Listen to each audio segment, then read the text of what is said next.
하나님의 말씀은 사도행전 14장 1절에서 7절까지 말씀입니다. 교독하겠습니다. 이에 이고니온에서 두 사도가 함께 유대인의 회당에 들어가 말하니 유대와 헬라의 허다한 무리가 믿더라.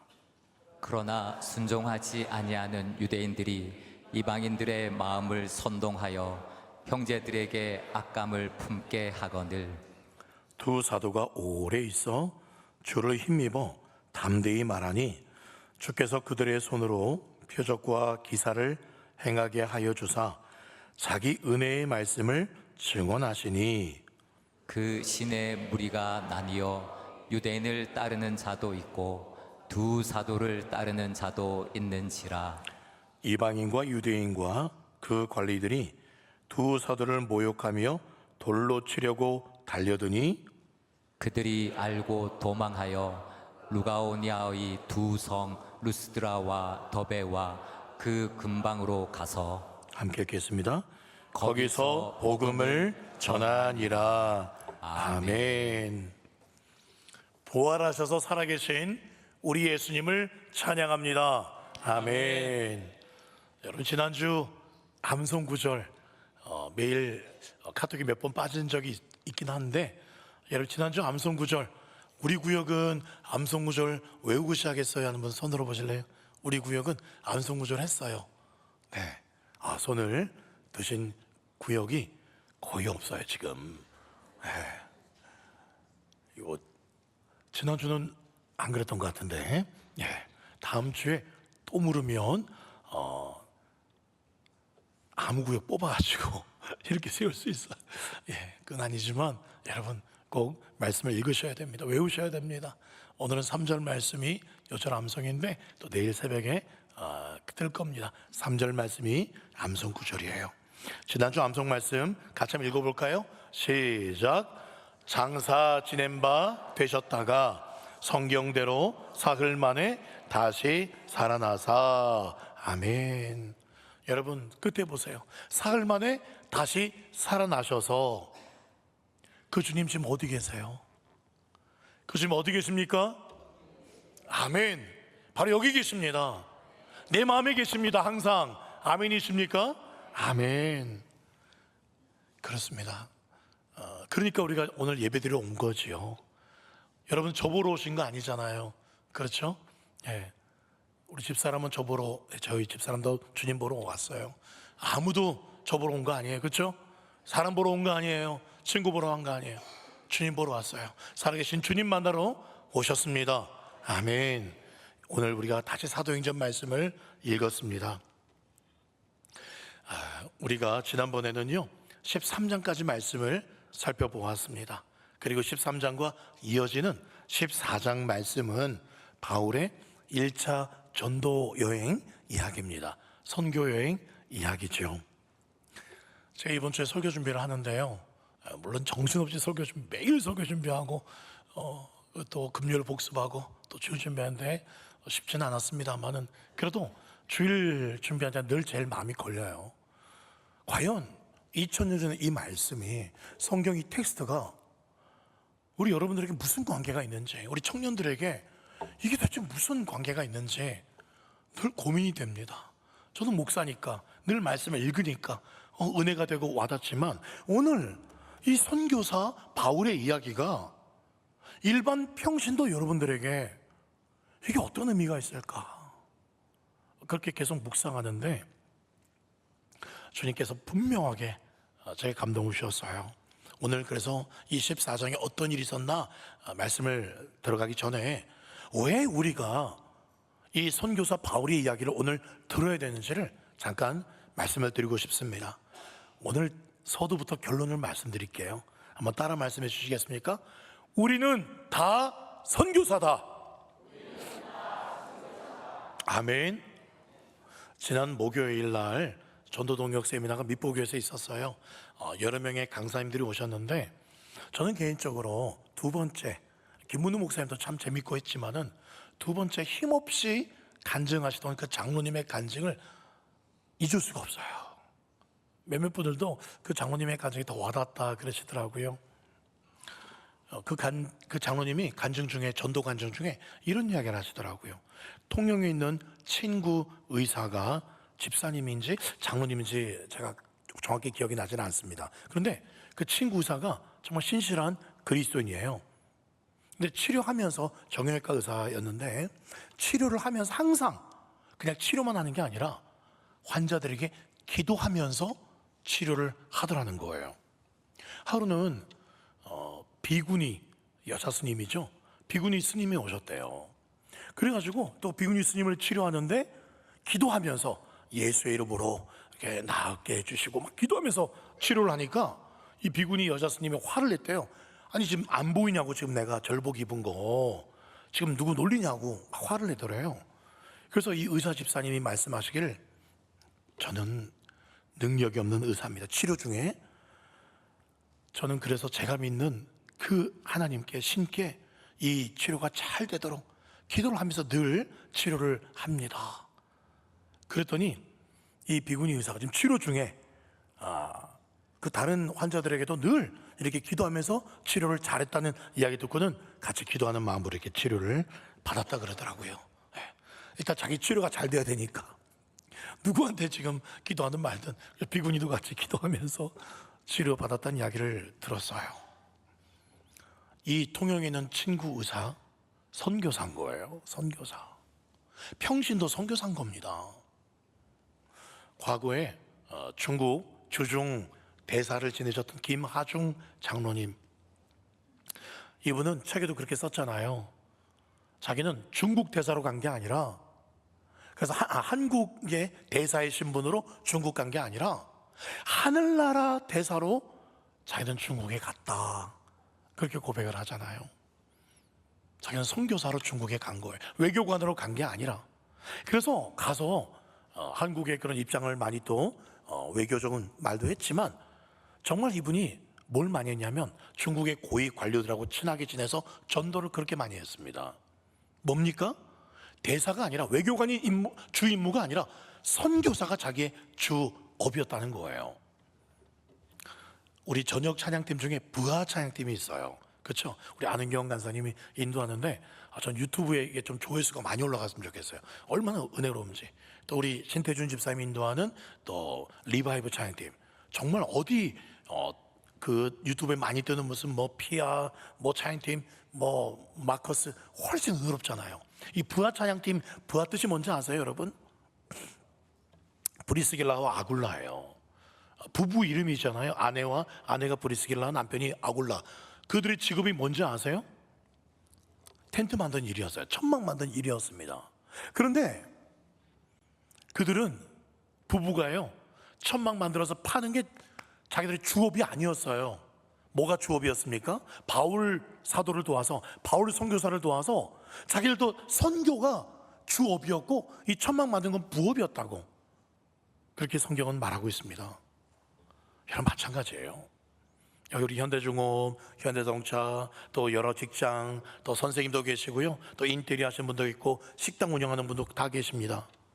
그런데 여러분의 주업은 그게 아닙니다. 여러분의 주업은 복음 전하는 것이 여러분의 주업입니다. 한 5분만 아멘 하시네요. 여러분, 나중에 주님 앞에 섰을 때 무슨 자랑하시겠습니까? 주님, 나 중공업 열심히 일하고 우리 자녀들 먹여 살리고 뭐 교회도 적당히 헌금하고, 예, 그것도 참 뭐 잘했습니다마는 나 열심히 잘 먹고 잘 사다 왔습니다. 여러분, 그렇게 말씀하시겠어요? 아니요. 주님 주신 그 직업으로, 그 직업 현장에서 열심히 복음의 증인으로 살다 왔어요. 그렇게 고백해야 되지 않겠습니까? 그래서 우리는 모두 선교사입니다. 식당 운영하시면 식당 선교사예요. 인테리어 하시는 분들은 인테리어 선교하는 겁니다. 중공업 선교사예요. 자동차 선교사입니다. 선생님 선교사예요. 아멘이십니까? 그렇게 제가 이 간증했던 그 의사, 이 간증하셨던 이 장로님도 의사세요.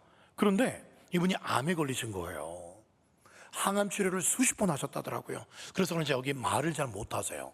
말을 어눌하게 하면서 간증을 목요일날 하시더라고요. 의사가. 그런데 개척교회를 섬기면서 그렇게 열심히 전도하고 있어요. 자기는 의사지만 자기 주업은 전도라는 거예요. 선교사라는 거예요. 여러분, 이 장로님이 막 말도 어눌하게 간증하면서 그때 앉아있던 많은 분들이 오셨어요. 미포교회. 그분들에게 뭐라고 말했냐면 너무 가슴에 와닿았어요. 여러분들 건강하시죠? 두 다리 멀쩡하시죠? 저처럼 이렇게 말이 힘들지 않고 말도 잘하시죠? 그런데 왜 전도하지 않습니까? 왜 입 가지고 말을 잘할 수 있으면 왜 여러분 주 일을 하면서 주업을 하면서 왜 전도하지 않습니까? 얼마나 큰 도전이 되었는지 몰라요. 여러분, 오늘 이 바울의 전도 선교는 특별한 사람만의 이야기가 아닙니다. 사도행전 시작할 때 그런 문구가 있던가요? 경고, 이 말씀은 반드시 목사님들과 선교사님들만 읽을 것, 일반 평신도가 읽기에는 너무 부담됨, 그런 게 있던가요? 없잖아요. 아니잖아요. 저와 여러분 모두에게 너희도 바울처럼 살아라. 바울도 선교사가 그 일이 아니었잖아요. 원래 본업은 텐트 만든 일이 바울의 일이었어요.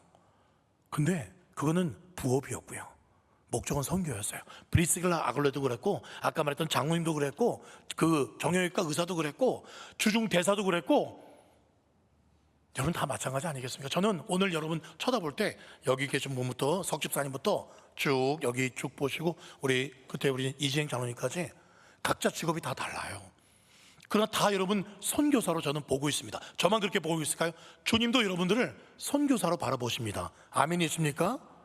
선교사예요, 여러분. 다시 한번 따라 말씀하시겠습니까? 내가 바로 선교사다. 예, 저게 확실히 정립이 됐죠? 그러면 이제 바울 이야기가 내 얘기가 되는 거예요.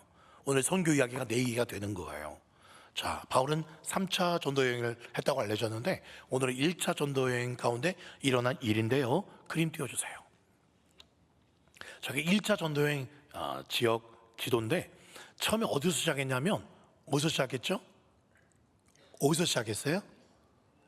그렇죠, 안디옥에서 시작했잖아요.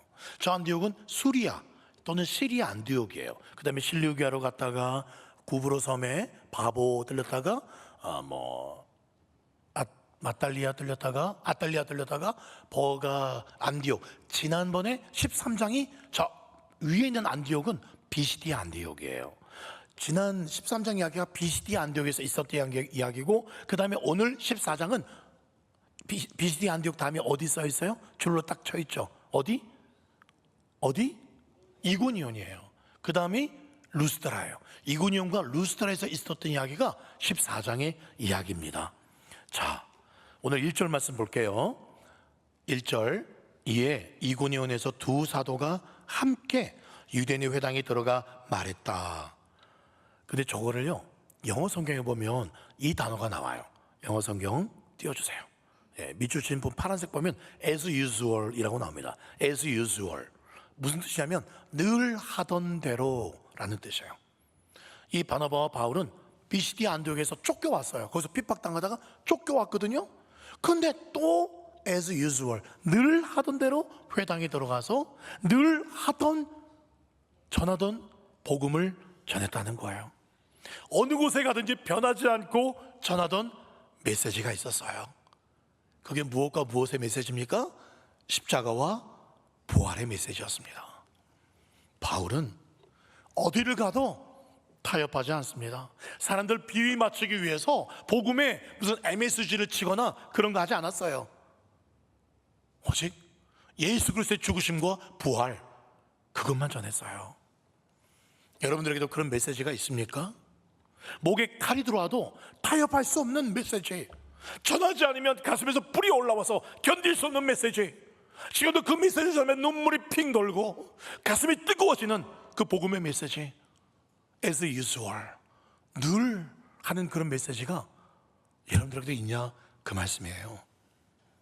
이것이 확실한 사람은 인생에서 좀 힘든 일이 있다고 일희일비하지 않습니다. 십자가가 분명하고 부활이 분명한 사람, 모든 일에 감사하고 항상 기뻐하고 쉬지 않고 기도하고 범사에 감사하는 줄 믿습니다. 우리나라 대통령 이름 말씀드릴 수는 없는데요. 어떤 대통령 시절에 청와대에서 일하는 한 의전 비서관이 간증 이야기입니다. 이 비서관이 이제 주일이 되어서 제 교회를 거의 다 달았습니다. 교회 들어가려고 그러는데 전화가 왔어요. 비서관님 지금 대통령이 급히 찾으신다고. 근데 이 비서관이 지금 내 예배 시간이 다 됐다고, 예배당에 왔기 때문에 조금 고민이 되었지만 조금만 기다려달라고. 그리고 무작정 전원을 꺼버립니다. 그리고 한 두어 시간 예배를 드리고 이제 가려고 하는데 예배당에서 예배 드리는데 떨리더래요. 그래 대통령인데 내가 뭐라고 핑계를 대나 두려운 마음이 들더래요. 그리고 예배 끝나자마자 청와대로 열심히 달려갔습니다. 근데 청와대 입구에서 누굴 만나냐면 비서실장을 만난 거예요. 비서실장이 비서관을 보더니 혹시 너도 비서실장님도 예배드리고, 비서실장도 예배당에 예배 드리는 중에 전화가 왔다는 거예요. 예배 시간이 다 다르니까 어떤 사람 11시, 11시 반. 그래서 그 비서실장도 그냥 예배를 드리고 마치고 가련다 하고 딱 청와대 입구에서 만난 거예요. 그래서 둘이 그렇게 말합니다. 우리 오늘 대통령한테 혼 한번 크게 나지 뭐. 혼 한번 크게 나지 뭐. 그리고는 딱 들어갔는데 그 접견실에 대통령이 이제 오는데 화가 많이 나 있더래요. 도대체 왜 바로 안 왔냐고 대통령이 호통을 쳤습니다. 그랬더니 이분들이 이렇게 얘기합니다. 예배드리고 왔습니다. 솔직하게 얘기한 거예요. 예배드리고 왔습니다. 근데 그 말을 듣던 대통령이 갑자기 화가 좀 누그러지고 뭐라고 말하냐면, 하나님의 은혜죠. 그래? 나랑은 게임도 안 되는 높으신 분이 부르신 그 시간을 내가 모르고 여러분들 방해했구만. 미안하오. 앞으로 다시는 내가 주일날 여러분들을 호출하지 않겠다고 그렇게 말했다 그래요. 실제 있었던 일입니다. 그리고 나서 그 대통령이 이들을 더 신임이 두터워졌다는 이야기예요. 여러분들은 어떠세요? 대통령이 아니라 갑자기 사장님이 호출하고 갑자기 친구가 오라 그러고 여기 맛집 생겼어. 오늘 진짜 여기 이벤트 한대. 오면 그냥 선물 준대. 하루 빠져. 여러분 그렇게 우리는 쉽게 예배를 빼지 않습니까? 그런데 이 두 사람 대통령 앞에서도 그런 고백을 한 것은 그분들의 삶은 메시지가 분명합니다.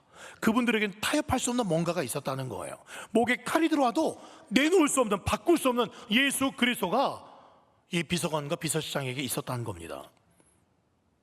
저는 여러분의 가슴에도 그 주님이 분명히 살아계시기를 소망합니다. 아멘이십니까? 내 인생의 가장 중요한 분이 예수님이시기를 소망합니다. 주님은 내게 있는 모든 것 중에 모든 것 되시고 절대 중요한 절대자가 되시고 그 주님만이 나의 찬송이요 이것이 나의 간증될 수 있기를 예수님의 이름으로 축복합니다. 이게 믿음이에요. 이게 믿음입니다. 오늘 1절 말씀 다시 보십시오. 이에 이고니온에서 두 사도가 함께 유대인의 회당에 들어가 말하니 유대와 헬라의 허다한 무리가 믿더라. 또 하나님께서 역사하셨죠. 그런데 갑자기 있잖아요. 2절에 보니까 그러나 순종하지 않은 유대인들이 또 나타났어요. 그래서 이방인들의 마음을 선동해요. 열심히 참 잘 믿으려고 하는 마음을 선동해서 이 바나바와 바울에게 악감을 품게 합니다. 지금 거의 다 넘어왔어요. 지금 교회도 몇 번 왔어요. 근데 유대인들이 나타나가지고 방해해가지고 교회를 떠나게 만들고 오히려 바울과 바나바에 대해 오해하게끔 악감을 품게 만들었어요. 제자들 어떻게 했습니까? 아유 여기도 안 되겠네. 바로 신발 털고 떠났습니까? 아니에요. 3절 보세요. 두 사도가 오래 있어 주를 힘입어 담대히 말했다. 담대히 말했다. 여러분 어떠십니까? 교회 다닌다고 예수 믿는다고 조금 욕먹고 그런 게 친구들 앞에 굳이 알려지기 싫어서 숨기거나 그렇게 슬그머니 꽁무니 내릴 때가 있지 않습니까? 근데 바울과 바나는 오히려 아하 한번 해보자는 거구나. 나는 오히려 복음을 더 전해야겠어. 이렇게 반대가 강한 거 보니까 하나님께서 이 땅에 할 일이 많은가 보다 하고 오히려 더 오랫동안 그 핍박이 시작되는 거기서 더 머물렀다는 겁니다. 이것이 어떻게 가능할까요? 3절 말씀 다시 보세요. 두 사도가 오래 있었던 이유가 뭐라고요? 주를 뭐라고요? 힘입었다. 핍박이 점점 세지고 있는데 더 오래 머물러요. 이유는 주님을 힘입었다. 그런데 헬라 원어를 좀 보셔야 돼요. 헬라 원어에는 힘입었다는 좀 의역을 한 거고요. 원래 뜻은 뭐냐면 주님 안에 있어서 그렇게 써 있습니다. 두 사도가 오래 있어서 담대히 이 핍박 속에서도 복음 전할 수 있었던 것은 원어에는 주님 어디 있다고요? 안에 있어서. 오늘 찬양대 찬양이 너무 비슷해요. 주님 내 안에 계셔서, 주님이 내 안에 계시고 내가 주님 안에 있으니까. 그래서 핍박 속에서도 담대하게 복음을 전할 수 있었다는 거예요. 여러분, 바울과 바나바가 기도했습니다. 왜 이렇게 핍박이 심하지? 비스티 안독에서 이렇게 쫓겨오긴 했는데, 죽기 직전까지 하다가 쫓겨왔는데, 근데 기도하다 보니까 주님 안에 들어가는 거예요. 주님 안에 들어가니까 없던 용기도 생기는 거예요. 한번 해보자는 거지? 좋아, 한번 끝까지 가보자. 그 용기가 생기는 거예요. 마치 이런 거예요. 갑자기 골목에서 깡패를 만났어요. 깡패들을 만났는데 깡패들이 막 돈 뺏으려고 다가오고 있어요. 근데 용기가 생겨요. 왜요? 깡패들 뒤에 나를 데리러 온 UFC 챔피언 우리 아버지가 오고 있는 거예요. 격투기 챔피언 우리 아버지가 오는 순간 나는 아버지 안에서 담대함이 생기는 거예요. 저와 여러분들도 항상 주님 안에서 이 담대함 가지고 사시기를 축복합니다. 여러분, 사도 바울도 그래도 사람이에요. 왜 두려움이 없었겠습니까? 그런데 오직 주님을 힘입어 주님 안에서 담대했다. 내가 어떤 힘을 가지고 있는지, 내가 뭘 어떤 대단한 사람, 그게 중요한 게 아니에요. 내가 누구 안에 있는가, 내가 의지하는 분이 누구인가, 그것만 확실하면 되는 겁니다. 주님께 달려있는 거예요. 이미 바울은 어떤 사람이었습니까? 갈라디아서 2장 20절 말씀에 파란색만 보세요. 그런즉 이제는 내가 사는 게 아니야. 힘없고 능력 없는 내가 사는 것이 아니라 내 안에 최고의 능력자 예수님이 사시는 것이라. 그리고 다음, 하나님의 아들을 믿는 그 믿음 안에서 내가 사는 거야. 나는 죽었지, 예수님이 내 안에서 사시지. 그러니 핍박이 무섭지 않습니다. 죽음이 두렵지 않아요. 나는 이미 예수님 안에 죽었는데 뭐 또 죽음이 두렵겠습니까? 그러니 이 세상에서 제일 담대한 사람이 예수님 안에서 사는 사람, 세상에서 제일 무서운 사람들이 바로 예수님 안에 사는 저와 여러분인 줄 믿습니다. 그런데 있잖아요, 4절에 보니까 그 시내의 무리가 나뉘어요. 결국 유대인들을 따라가는 세가족들이 유대인들을 따라가 버렸어요. 그리고 또 두 사도를 따르는 자들도 생겼어요. 얼마나 사도들이 가슴이 아프겠습니까? 여러분, 내가 열심히 전했는데 세가족들이 교회 오다가 뺏겨버린 거야. 이단한테 세상이 뺏겨버린 거야. 전도할 맛이 안 나. 내가 전도했는데 교회 올 것처럼 했는데 안 와. 다시 세상이 뺏겨버려요. 여러분, 그거는요 우리 소관이 아닙니다. 여러분, 우리는 그냥 복음을 전하면 되는 거예요. 열매를 맺게 하시는 것은 하나님 책임입니다. 저는 그런 마음으로 계속 전도합니다. 또 그저께도 또 그 아이들한테 뭐 좀 주려고 금요 우리 복습 마치고 또 일찍 마치니까 더 좋더라고요. 아이들 더 많이 만날 수 있어서. 그래서 CU에 가서 저기 새로 생긴 저기 뭐가 있더라고요. 뭐 후레시마트 거기가 싸요. 예, 그런데 여기 마트 하시는 분, 남북에 마트 하시는 분 없죠. 예, 그런데 거기서 애들 간식을 좀 사서 CU 앞에 중학생들이 자전거 타고 서 있는 거예요. 그래서 애들이 먼저 인사를 해요. 그래서 저한테 몇 개 얻어 먹었으니까. 그래서 제가 또 이제 맛있는 거 꺼내주니까 할렐루야 하면서 막 애들이 받을, 이미 응당 자연스럽게 받을 준비를 해요. 야, 이놈들아, 이놈의 새끼들아, 이제 교회 와야지. 올기가 안 올기가 가겠습니다. 말은 잘해요. 근데 오늘 안 왔을 거예요. 그냥 저는 뿌립니다. 때가 되면 열매 맺게 하시는 것은 하나님이 하시니까. 그리고 이제 애들한테 중학생 주고 놀이터에 올라갔더니 또 초등학생 아이들이 있는 거예요. 또 간식이 이렇게 좀 남아 있어서 초등학생들 딱 보자마자 6학년 애들이에요. 딱 저를 보자마자 뭐라고 하는지 아세요? 교회 안 다니는 애들이 나는 하나님을 예배하는, 지난번도 제 앞에서 그 노래 부르더라고요. 교회를 몇 번 나가서 그 노래를 하도 많이 들어가지고 제 앞에 와서 그 노래를 부르는 거예요. 어제 그제도 또 제 앞에서 나는 부르는 거예요. 저도 그 놀이터에서 같이 예배하는 예배자입니다. 놀이터에 그 노래가 울려 퍼졌어요. 교회 와야지. 예, 가겠습니다. 또 간식을 뿌리고. 여러분, 모르겠어요. 주께서 걔네들 언제 오게 할지 모릅니다. 그러나 열매 맺게 하는 건 하나님 책임이에요. 우리는 그저 전하고 기도하면 되는 거예요. 찬송가에 전하고 걱정해 그렇게 안 하잖아요. 전하고 뭐해? 기도해. 그럼 되는 거예요. 아멘. 오늘 6절 말씀 보세요. 그들이 알고 도망했어요. 핍박이 더 심해졌어요. 이제 죽이려고 달려드는 거예요. 그걸 바나바와 바울이 알고 도망을 합니다. 알았다는 것은 누군가가 알려줬다는 거예요. 그렇죠? 네. 그리고 이제 도망을 하는데 어디까지 도망가냐면 뒤에 보시면 루가오니아의 두 성 루스드라와 더베, 저게 수십 킬로 떨어진 데예요. 그런데 지금 죽기 직전인 걸 느끼고 도망을 합니다. 바울과 바나바의 은사가 달리기를 잘해요. 항상 핍박이면 달리기로. 36개가 은사 중에 하나예요. 순식간에 달려서 또 수십 킬로 떨어진 루스드라와 더베 글로 간 거예요. 그리고 거기 가서 뭐합니까? 7절, 거기 가서도 7절 뭐예요? 복음을 전했다.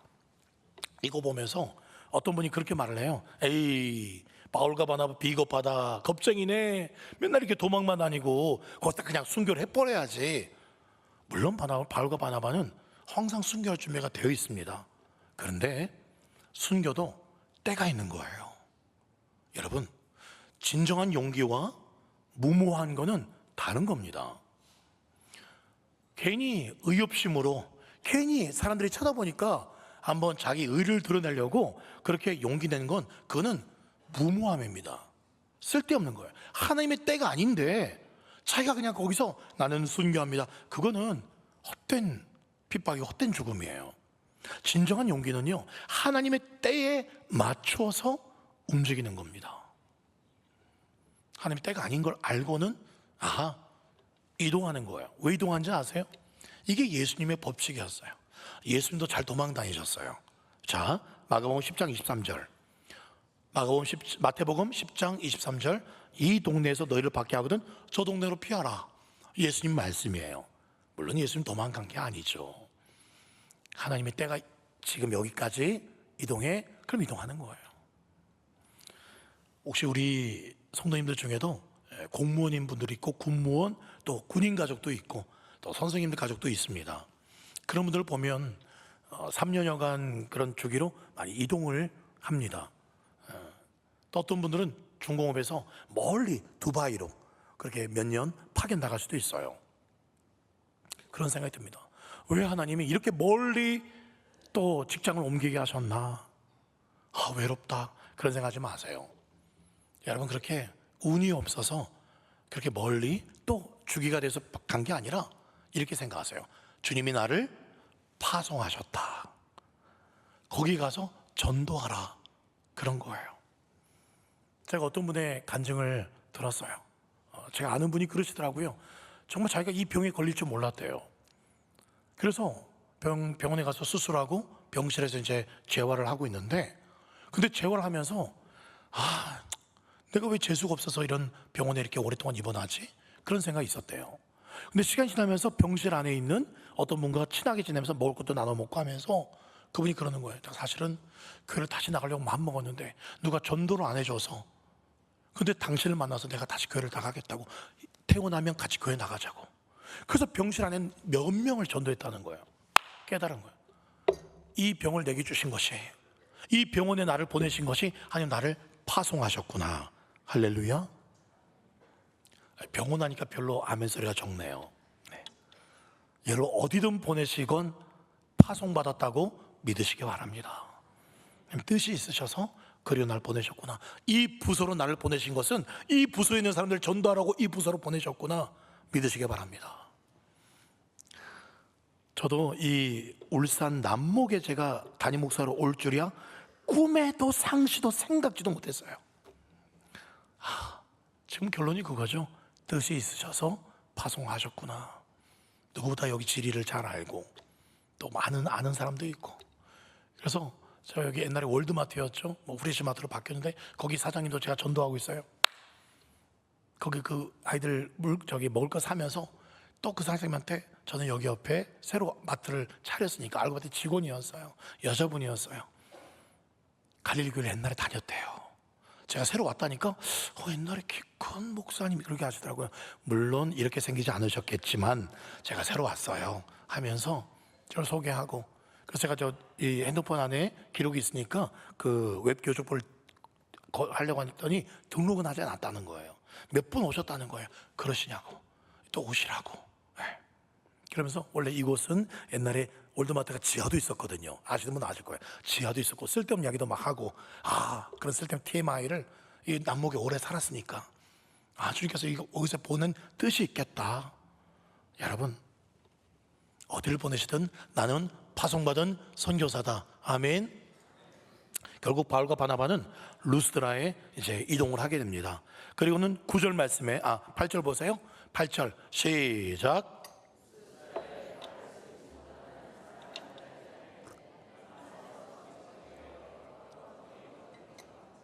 구절 바울이 말하는 것을 듣거늘 바울이 주목하여 구원받을 믿음이 구원받을 만한 믿음이 그에게 있는 것을 보았어요.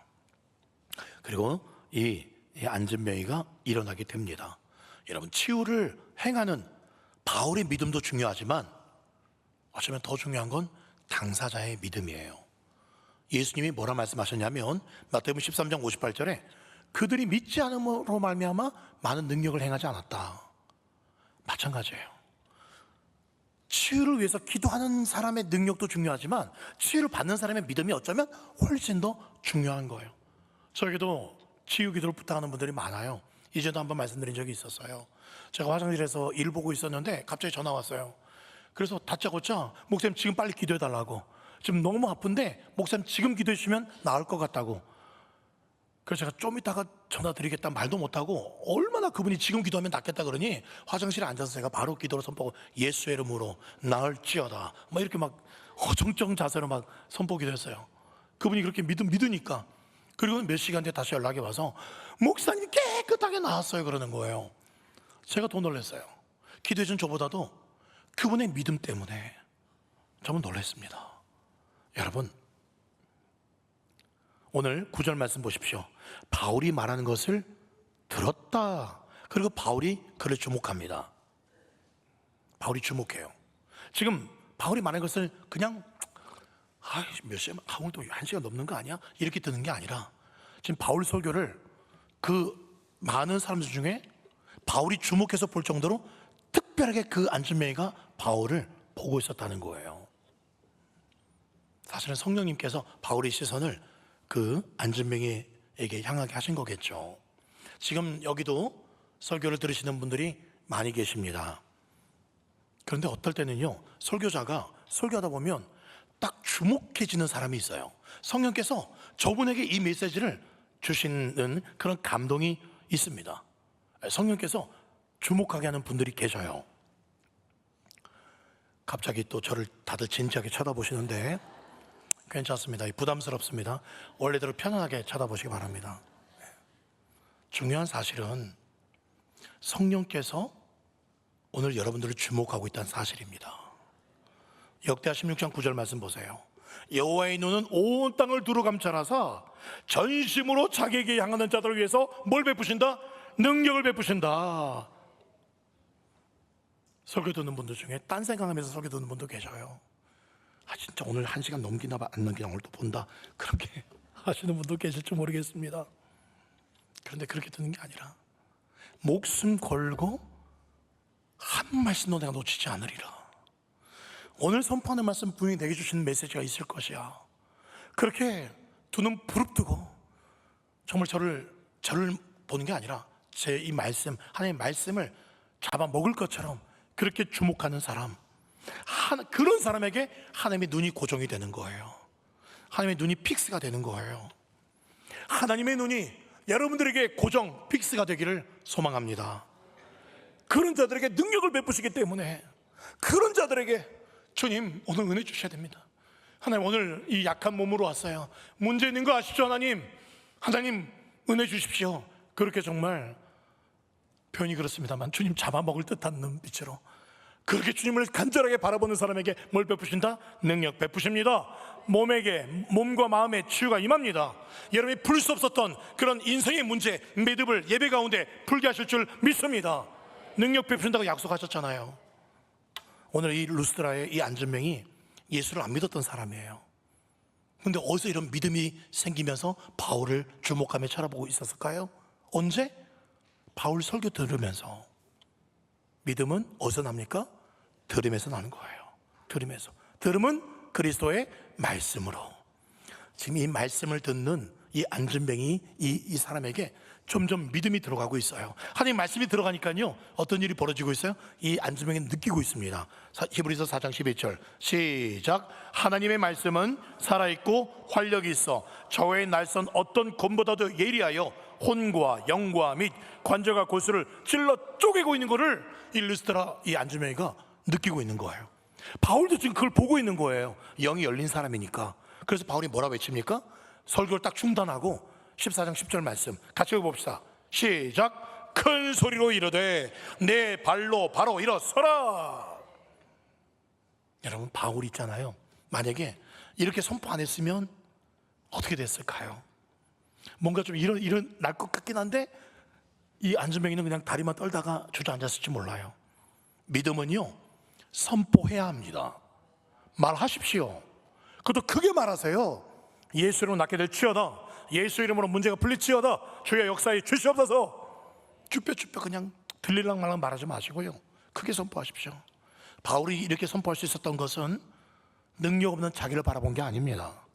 하나님을 바라보았기 때문에 그래서 믿음으로 이렇게 크게 선포할 수 있었던 거예요. 왜 우리 신앙생활이 무기력한지 아세요? 하나님을 대충 바라봅니다. 자기를 너무 깊이 바라봐요. 그러니 자기만 바라보니까 소망이 없는 거예요. 만약에 있잖아요 우리 여성분들이 그 거울을 하루에 나갈 때 1시간 2시간 바라보는 그 거울 바라보는 열정 가지고 성경 말씀 보시면 놀라운 기적들이 이미 다 일어났어요.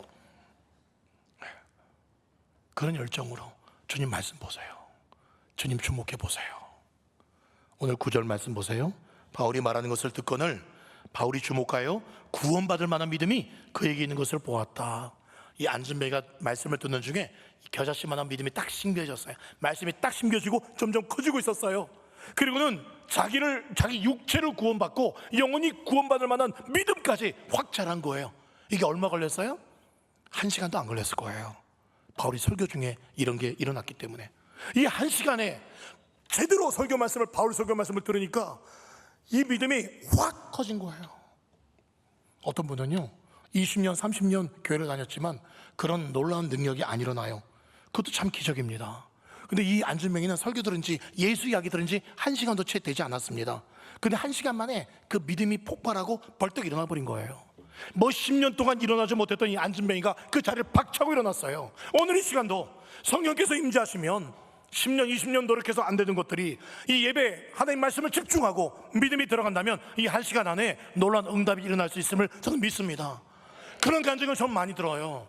예배 가운데 정말 믿음이 일어나서 암 환자가요, 말기암 환자가 그렇게 갑자기 배가 아파서 예배 끝나자마자 화장실에 갔는데 그 암덩이가 뒤로 나가버렸어요. 예배 드는 말씀이 너무 은혜가 되어서 류마티스 관절염 무릎이 나와버렸어요. 저희 집사람이 그랬어요. 저 마산에 있을 때 말씀 가운데 믿음이 들어갔대요. 그러면 예배 끝나니 무릎이 그 고질병 무릎이 나와버렸어요. 아내가. 여러분 예배 집중하십시오. 말씀 잘 들으십시오. 1시간 설교 믿음으로 들으시면서 아무것도 없던 믿음이 점점 자라서 불같은 믿음이 되면 이 안전뱅이처럼 여러분의 일상 가운데, 여러분의 문제 가운데 놀라운 역사가 예배 가운데 일어날 줄 믿습니다. 자, 14장 10절 큰 소리로 이르되 내 발로 바로 일어서라니 그 사람이 일어나 걷는지라. 영어 성경을 좀 더 보십시다. 영어 성경에 보면은요, 파란색 보세요. Stand up on your feet. Stand up. 일어나라. 너희 발로 일어나라. 그랬더니 뒤에 보세요. The man jumped up. Jumped up. jumped 이라고 발음하지 않죠? jumped. ed가 들어났는데 과거형이에요. 영어는 저렇지만은 원래는 헬라어 원어로 보면 완전히 일어났다, 그런 뜻이에요. 점프한 거예요. 점프. 마이클 조던처럼 점프한 거예요. 완료형입니다. 무슨 말이냐면 다시는 주저앉지 않게 되었다, 그런 뜻이 점프예요. 여러분, 절망과 슬픔과 질병의 자리를 이제 박차고 일어나서 다시는 여러분도 주저앉지 마시길 바랍니다. 주저앉지 말아야 됩니다. 이제는 여러분의 자리를 박차고 일어날 때가 된 줄 믿습니다. 우리 하나님, 천지를 창조하신 하나님, 부활하신 예수님, 여기를 지금 거닐고 계십니다. 영이 열리신 분, 믿음이 확실한 분은 주님이 느껴질 거예요. 저는 그런 주님이 느껴집니다. 여러분, 식었던 믿음에 오늘 성령의 불을 다시 붙이시기 바랍니다. 오늘 이 기적의 주인공이 저와 여러분 되기를 소망합니다. 나중에 기도할 때 그런 역사가 일어나기를 전 기도하고 있어요. 특별한 하나님의 만지심과 치유하심과 기름 부으심이 임하기를 저는 기도합니다. 결론이에요. 결론이 뭐냐? 이런 기적, 치유 좀 경험 좀 해보자. 아닙니다. 27절 말씀해 보세요. 그들이 이르러 교회를 모아 하나님이 함께 행하신 모든 일을 안디옥 교회에 돌아가서 이야기를 합니다. 이 모든 전도의 폭발이 일어난 거, 기적이 일어난 거 누가 하신 거예요? 하나님이 행하신 것이다. 하나님이 하시면 다 됩니다. 전도 됩니다. 저출산 무슨 말입니까? 여러분, 아직도 동부초등학교, 남목초등학교 가면 아이들이 바글바글합니다. 교회 안에 애들이 구름대같이 많이 있어요. 남목중학교, 남목고등학교 나올 때 거기 서보면 애들이 구름대같이 옵니다. 저출산 핑계댈 게 아닙니다. 뭐 문 닫고 있는 어린이집, 유치원이 있긴 하지만 아직도 우리 남목에 어린이집, 유치원 가면 애들이 많이 나와요. 교회 안 다니는 애들이 엄청나게 많이 있어요. 저출산이니 뭐니 물론 그런 영향이 조금 있겠지만 핑계댈 수 없어요. 하나님이 하시면 됩니다. 하나님이 하시면 문제도 고쳐지고 사람도 치유가 됩니다. 사랑하는 여러분, 이 모든 일들이 일어난 이유가 뭐다? 그냥 기적을 바라는 것 아닙니다. 14장 15절 말씀 보세요. 파란색만 보세요. 살아계신 하나님께 뭐 하기 위하며? 돌아오게 하기 위함이다. 영혼 구원이 가장 중요합니다. 영혼 구원. 그러기 위해서 이 안전배가 일어나서 뭐 했을까요? 자기가 증인이 되었겠죠. 복음 증인의 삶을 살았겠죠. 저와 여러분, 예수를 먼저 믿어서 은혜 받아서 또 여러 기적도 경험했잖아요. 은혜를 많이 받아봤잖아요. 그 이유가 뭡니까? 전하라고 이런 복을 주시는 겁니다. 다시금 선포합니다. 따라하십시다. 나는 선교사다. 내가 선교사다. 이것이 본업이다. 그렇게 내 평생 살아계신 내 주님과 함께 내 영혼이 돌아갈 저 집에 나만 가는 게 아니라 수많은 영혼들을 손에 손잡고 함께 주님 집으로 돌아가서 진짜 영원토록 최고로 성공한 인생, 주님 춤추시게 하는 인생, 엄청난 축복 받으시는 이 인생 되시기를 예수님의 이름으로 축원드립니다. 아멘.